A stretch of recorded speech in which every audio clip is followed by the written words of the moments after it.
Hi everyone, this is Julie Bruns. Welcome to the Peace and Possibilities podcast. I want you to thrive and be happy, peaceful, and content, no matter where you are on your journey. This podcast shares stories that will show you how it can be done, no matter what your circumstances. You'll be inspired and come away with a new spark of an idea. Never forget, anything is possible. New episodes are released every Wednesday. Subscribe, rate us, and leave us a review. This helps others find our content and get happier sooner. To possibility and beyond.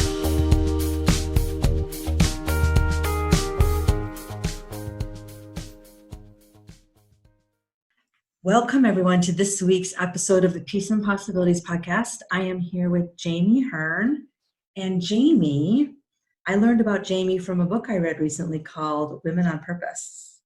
And it's 13 stories about all these really cool women and how they figured out what they want to be doing with their lives and their journey through it. So it was really interesting to read that book, Jami, and I don't know when that was written. I just read it maybe in the last month. I finished it just a couple of days ago. So I'm not even sure how new it is, but it was so neat to hear women's stories about what they did and didn't want to see happen and how they changed and pivoted and made whatever life they wanted to have happen based on all these little things along the way. So thanks for joining me today, and I'm excited to talk to you. Thank you for having me. I love chatting with cool women like yourself who are on a mission to inspire others. It's so affirming to be doing good in the world, especially in the climate that we're existing in right now. Amen. For sure. Yes. And there's just going to be more of this. I mean, I've been doing this podcast for several months, but even more so now, because this is how people are getting their information. If they can't be out and about talking to people or watching TV or whatever, it's like just another avenue to get more inspired. And I don't know about you, but I don't even watch the news. I don't have any notifications. I don't follow it at all on purpose so that I can stay positive. Exactly. I let my husband come home and tell me if I need to know something, my husband or my teenage son will end up telling me, and I can just live in my bubble. It's more fun that way. Oh, that's amazing that your teenage son lives in a bubble that's informed, because my teenage sons, they have no idea what's going on in the world. Yeah, I think it's accidental when he's trying to find, there's no sports to follow, and he's a big sports kid. So he just has to, it's accidental. It's like, oh, I guess this is the information I'm getting from people and friends and stuff. So yeah, go ahead. I was going to answer your question about when that book, that Women on Purpose book came out. Yeah. It just came out in the fall. It's a pretty new publication. So don't feel like you missed out on any real change in my situation, at least between the time that was drafted and now. Yeah, it was, I love that stuff. And I've been, I when I was reading it, I'm like, okay, one more story like that. I was trying to read it in chunks because I love hearing those inspirational stories about how, especially women, get where they want to go by following, these signs and paths and all of that. So very inspiring book. Yeah, I was really glad Jennifer put it out. Jennifer Longmore is the one who published it, right? Yeah. She's amazing. Yes, she is. I agree. I'll talk more about her on a future episode because I have a really cool story about her. So, Jami, the reason I have all kinds of people on this podcast, and when I say all kinds of people, it's I've had 20-somethings, I've had CEOs that are retired on this podcast, and the bottom line is when people love doing the work they're doing and love their lives, it's obvious, it's contagious, you can see it written all over their faces. I want to learn more about people, and I know other people do, more about people that have that type of life, and find out more about how they got it, so that people, I just turned 50, but people like me when I was 22 or 25 trying to figure out what I wanted to do and just stumbling along. I'm sure there were a lot of resources out there that I didn't know about. I'm not saying there weren't before, but I didn't have really mentors in my life or women in my life that were like, Julie, you can do this, and when you go along this path, I kind of had to figure it out on my own. So I want to help people figure it out sooner rather than later, so they don't have to be 50 like me when they finally figure out exactly what it is they want to do. I completely understand. Yeah. A couple of women in my mastermind are in their 20s, and I'm in my early 40s. But when I see these girls, to me, they're girls, like they could basically be my daughter, Mm-hmm. figuring things out. I am so excited for them because they're making such efficient decisions, and I think it's really a testament to you and me going before them and our mothers' generations before us paving that path.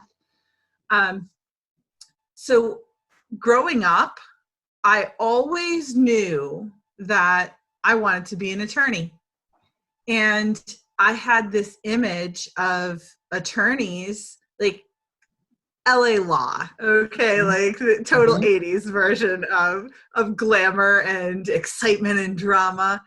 That's not what practicing law is really like.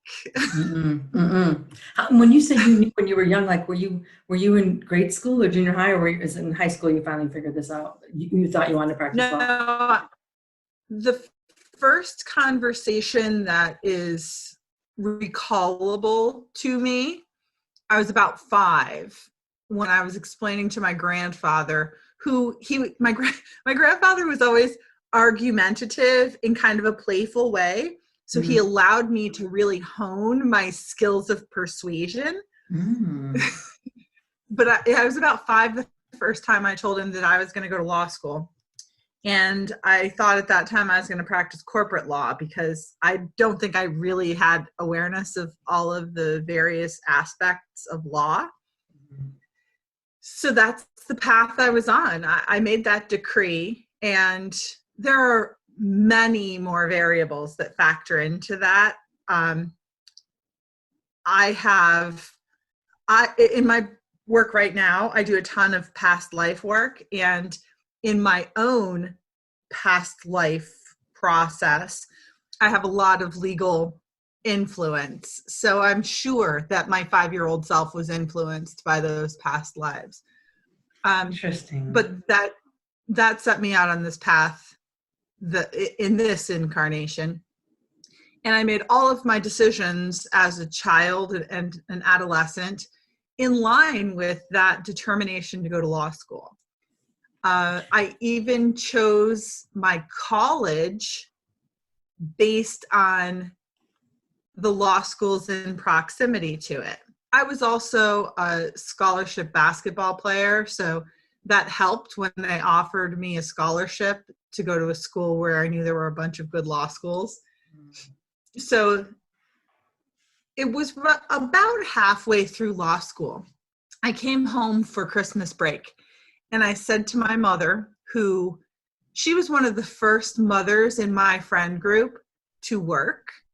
Okay. And she was very determined to assert herself where she felt she should be, not where someone else told her she should be. Right. Which led to my personality really like appropriately. You can see that connection. But when I told her that I thought I was in the wrong place, law school wasn't for me, I wasn't happy there, her response to me was, well, that's tough shit. You're going back. And that I had never been in a position where I had to choose between what I wanted and what my parents were telling me was necessary. Right. Even though I knew that wasn't where I wanted to be, I felt like I needed to go back. And now, 20 plus years later, I look back and say, well, apparently I needed to learn the lesson of identifying what serves me and following that with conviction, because it still took me a number of years to do that. So when you came home and said this isn't for me, and halfway through she was like, tough crap, you're going back. Were you like, okay, I'll go back? Or did you fight back and forth or say, I don't want to go and here's what I do instead? I want to do instead? Or was she like, you're going to go and finish and then you can decide something else? Like, what was that? What was your next thing I after you said, I want had to do this? no idea. I had no idea where I wanted to be instead of at law school. I just knew it wasn't at law school. Okay. And but you went back and finished? I did. I went back and finished, and I actually still practice part-time. Okay. But I have crafted my practice into something that represents who I am now, not the traditional practice of law where you're writing briefs and doing research and arguing with people on a regular basis. Now I do a lot more end of life planning. So it's really more of a nurturing practice of law. And you probably never even conceived it when you were in college, right? You probably never thought of a nurturing law practice, right? Oh yeah, no, those were antithetical words in my mind. Yeah, yeah. But at that point, I had a very strong connection with spirit, even when I was a child and a teenager, but never did I foresee that being instrumental in identifying what my real purpose was. It took having a failed marriage, my dad dying, and struggling to build a relationship with my 2 young children for me to really take the opportunity for the self-reflection to say, what am I doing here? Like, why am I here? Yeah. It's usually those big things that make you question what your next, I mean, that's why I think they happen. And I'm always mad when people don't get the lesson when it's something really big like that, when someone dies, or a really big, like, in your face, what are you going to do now? And they forget about that big lesson, and they just go on with their lives the way they were. And like, no. You had that happen so that you could change something, and you just wasted a gift. You just wasted this bad thing that happened over here. And you could have changed your life in another, because you were motivated to because of that bad thing that happened to you, and then you don't, and then you need something else even bigger to wake you up. So it's just so unnecessary. Yeah. And the next time is always way more impactful than the first 12 hints and messages that you overlooked. Mm-hmm. Yes.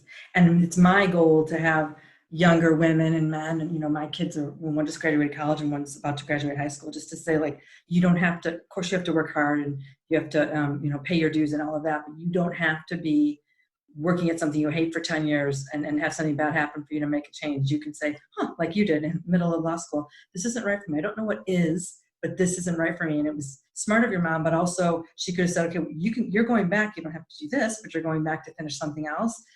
But if she hadn't pushed you in that way, you wouldn't be able to have this nurturing law practice that you have now. You would have stopped, probably pursued something else, and then maybe end up going back to it. So, I mean, obviously hindsight's 2020, right? Right. Oh, that time that they gave me that message. Now I see it. Yeah. So one of the cool stories I remember about you is with your law practices. Am I correct? This man, one of the guys, the partner of the law firm, told you to hire someone to pick up your kid. Is that? Yeah. Hire someone to pick up your kid from daycare or something like that. Yeah, something like, it's like it was one of the light bulb moments for you. Yes, absolutely. And so that when I graduated from law school, it was a challenging time economically. There were very few law jobs to be had, but the real estate bubble was growing. So there were lots of opportunities in real estate law. And I took a job in a real estate practice that ended up covering a huge area. So we would be expected to be at closings at 8:00 at night, sometimes an hour and a half or 2 hours away from home. So when I expressed that as a concern to the managing partner of the firm, he was completely unsympathetic and basically told me to figure it out. I had a job to do if I wanted to keep that job. So I didn't keep that job. And I can remember walking out of that office and noticing that there were like flowers and things smelled good and there were birds and the grass was so green. And I thought, has this been here the whole time? Because I've been completely blind to it. Oh my gosh. And that crazy. drive home it was about an hour from home. And that drive home was like, remember that first time you got to drive without your parents when you were 16? Yes. It was that same feeling of freedom. Like I wanted to turn 80s rock on the radio really loud and put all the windows down. Like you were free and you didn't know what the next step was, but you were free. Like when you left there, you're like, I'm not staying here. When you left that night. yes. Thank goodness for those moments, right? Otherwise we'd never go after anything. Right. Oh my gosh. Okay. So along the way through law school, obviously law school is not an easy thing to endure and do well at. You're in law school, you start this practice, you work at this practice, and you're obviously successful because you get a job, and obviously lawyers it's considered a good job. When you were doing that, whether you were in school or starting first at that law firm, what was keeping you? So you had the determination that you wanted to finish this degree, obviously since an early age, but what was keeping you successful finishing law school and then getting that job and then finally making that decision to say, oh, no, I'm not going to do this again? What do you think were the traits that kept you successful early on and while you were pursuing your law career? As a student and a very young attorney, I was very driven. I had always been goal oriented, set a goal, achieve the goal, next goal. But in reality, that wasn't truly aligned with who I was. There was a side of me that was longing for a more feminine flow and receiving alignment. And that's the part of me that stepped forward when I decided to leave that law practice. Shortly after that, I started my own law practice, thinking that would be the answer. And it was part of the answer, but there was still a lot I had to learn along the way. It wasn't just that simple. Of course, it never is just that simple. Right. Of course. So part of the learning process for me was finding the ability to garner success in a more feminine aligned practice. And that wasn't well supported within the legal community because it's a very masculine environment, not really catering to a mother or someone who is not interested in earning her living at someone else's expense. So it was really the reinvention of myself and the practice of law. Doing those two things together. Yeah. And there have been since the internet has made things so accessible, I have since found lots of other attorneys who are doing similar things in finding that beautiful nexus between the rigid structure of law and the spirituality of humanity, and walking the path with a foot in each side of the fence, so to speak. So it's become far more accessible over the last 2 decades. Thank goodness. I think it's because women can wake up. We realize that we have more choices. We don't have to, like that man you were working for. We don't have to do it like we shouldn't be doing it like they are. We're not men. We're women. We have this intuition and this nurturing, these characteristics that men don't have, and there's a reason we have them, and there's a reason we can make the world a better place by using all these things. And if we did everything the same way men did them, there'd never be a balance in our families, in our companies, anywhere. Yeah, and I was really always seeking harmony because I do have very masculine aligned traits, which have served me well. They've gotten me to enjoy much success in life. But the feminine aligned traits were yearning for a voice also. Yes. So it's still a daily dance. Who needs to show up more? And in this moment, what serves me and my situation best? So there's never one cookie cutter expression of my masculine and feminine energy. And I think that's true for everyone, but it's always a blend that is forever back and forth about who needs to show up more today. That's such a good way of thinking about it. It's never cut and dry. Well, if you're listening and you're paying attention, and then you know what needs to show up for you to get that thing done, and that thing could be, an email you need to send, or a hard conversation you need to have, and what energy is going to serve you well, what strengths are going to serve you well to achieve the thing you need to achieve in that conversation, or that interaction, or whatever it is. But knowing that you can have this balance and harmony by embracing both sides is so critical, instead of saying I have to be alpha and I have to be this male person to get the success. And if I don't, if I cry or if I get emotional, then I'm not going to have what I want. It's like, no, being able to show up with all of those things and still have what you want and still have that balance, and use all of that beautiful energy from both sides to achieve what you want is just exactly for men and for women. Yeah. So think about your career. So now you are, you're practicing law and you're doing the spiritual side, and you finally kind of have this harmony in your career. What advice would you have for someone who is in their 20s or even in their mid 30s or 40s, who's searching for that meaningful career where they can use their strengths, and they're just like, I don't know what it is, or I think I need to do this, or I should be doing that, and they're not getting there? What would you tell them? The most important thing is to be gentle with yourself. It's so easy to say, well, at 36, I should have this, and this, and I should be at this level in my career, but none of those rules apply to you. Your experience is perfectly unique to you, and however it is unfolding is the perfect timing. So it's really important to be gentle with yourself and not judge where you're at in the process.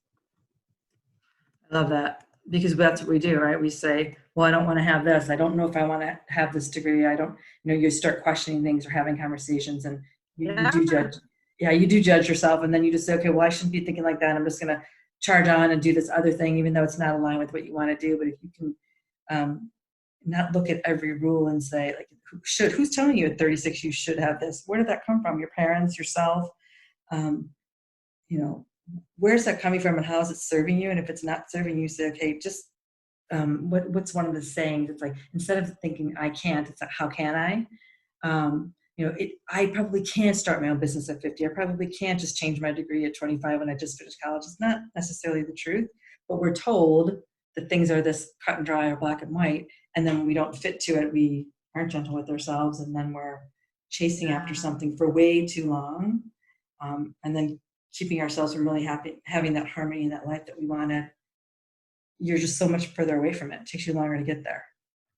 Yeah, that's great advice. In our house, we try to be cognizant of the language we use. And instead of saying, I have to, we embrace the energy of, I get to. So that's a really powerful shift in energy around the things happening in your life and how you show up to them. And when you're showing up saying, I get to, obviously your energy is at a completely different place. And if I have to, then your shoulders are down and you're annoyed and you're rolling your eyes. But if I get to, you're sitting up straighter, you have a smile on your face, you're looking forward to doing it instead of the opposite. And of course, you're going to have a better outcome if you think about it that way. Yeah, we very similar lines of thinking in our family too. It's like, we're not going to be complaining. That's not to say you can't complain once in a while or something's not going well, like with all this COVID stuff. But everyone's in the same boat, and everyone needs to figure out ways they're going to help them feel more calm and less anxious, and getting to some of all of those fun things that you still being able to have those feelings and that excitement for, even though things aren't exactly how you want them right now, you're still lucky to have all of these other things. So we're constantly doing that. I mean, obviously it's getting old and you have your good days and your bad days, but for the most part, thinking about Right. it in a negative way, you're never going to feel better about it. I have to Exactly. stay in this house. No, you get to live in this house that has 3 bedrooms and 2 bathrooms and 2 cars that work really well and all the food we need and a grocery store, money to go to the grocery store. You're constant. Completely. Yeah. Yep. Yeah. It's the best. I totally agree. So, final question for you. What do you think, or what do you wish you had learned earlier in your life or career, as a parent, as a woman, or just as a career woman? What do you wish you had learned a little bit earlier? Would have applied to your life sooner? Well, I genuinely feel like everything I learned was at exactly the correct time. But if I had to choose one thing, it would be to judge myself less, because as a highly driven, high achieving woman, I judged myself for not being at work when I wanted to be home with my kids. And when I was at work, I judged myself for not being at home with my kids. And I judged myself for not being home enough. So that's why I had a failed marriage. And I wasn't home with my dad when he got sick. Like there was just so much guilt that I imposed on myself that took me a long time to work through. And of course, there are so many layers. I'm still working through lots of it. But that's the one thing that I wish I had learned a little earlier, which was if I had shown up with a little less judgment of myself, I'd probably feel better in that moment. Mm-hmm. Yes, you would have been able to embrace what you were doing a little bit better. I think especially as women,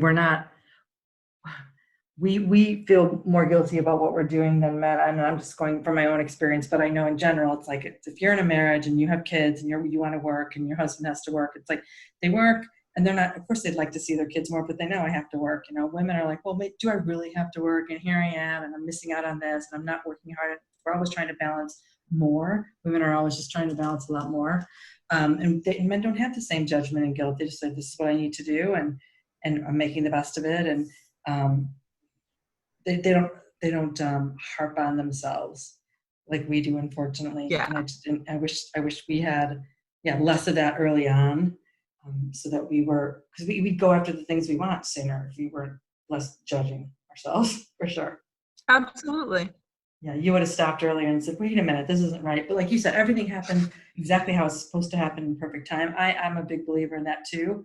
But there's always something you can look back and say, oh my gosh, like I wish all of the knowledge I've learned in the last year, I wish I was learning this in my late 30s, early 40s. And I would have been, but I wouldn't have been able to have all of the experiences I had up until now. So Right. yeah, hindsight's always 2020 for sure. Any final comments, Jamie? I love talking to women who have kind of figured out how to get what they want, and you sound like you're happy doing what you're doing, and you're in a space where you can have that harmony and still give back and nurture women, but use your strengths in law. Are there any final words for our audience? Yeah, I would love to encourage all the listeners to keep in mind that you really can have it all. You can have exactly the experience that you desire because you get to create it. So set an intention and follow the intention. Don't let other people tell you that you can't do something because it hasn't been done before. Maybe they just aren't aware of it, and it's your magic to create exactly what you want. Yes, it's your magic to create. I love that. Just because someone else doesn't think it's possible doesn't mean it's not. And if everyone thought like that and said, okay, I can't do it because someone else told me I can't, we wouldn't have anything we have in the world. We wouldn't have computers, right? We wouldn't have cars. We wouldn't have airplanes.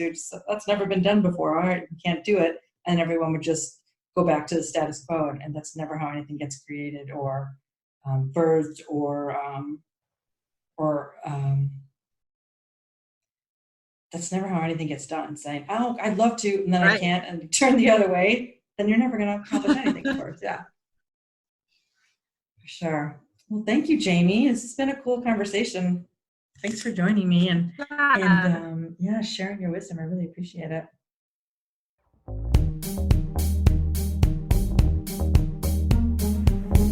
Thanks for listening. If you love this content, please rate us 5 stars on Apple Podcasts or whichever platform you found us on. You can get all my social media links in the description below. Help us keep the momentum going so that every person can live their lives happily, doing work they love.